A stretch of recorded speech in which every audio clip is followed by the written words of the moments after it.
Oh no, I forgot my Yahoo password and I don't have access to my recovery email or phone number.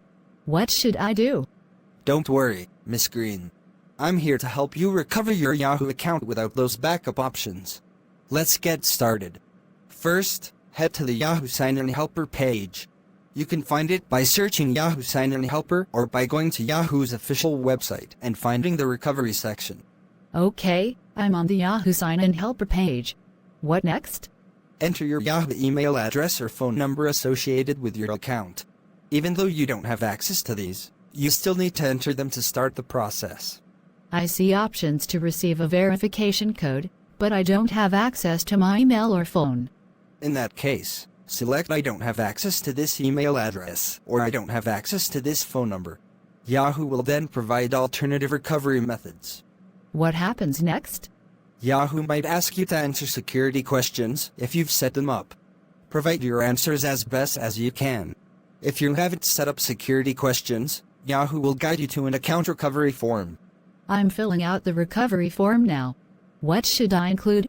In the recovery form, Yahoo will ask for details such as your account creation date, frequently used folders, or other personal information. Be as accurate and detailed as possible to improve your chances of recovery. Got it. How long will this take?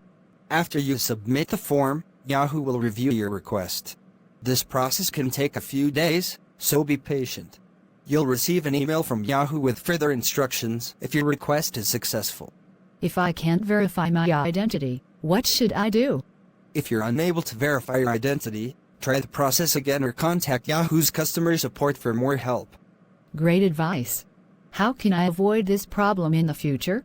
To prevent future issues, update your recovery options, such as adding a secondary email or phone number, once you regain access to your account.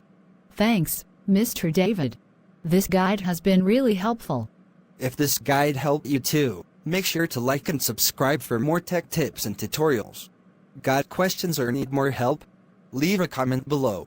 Thanks for watching, and good luck with your account recovery.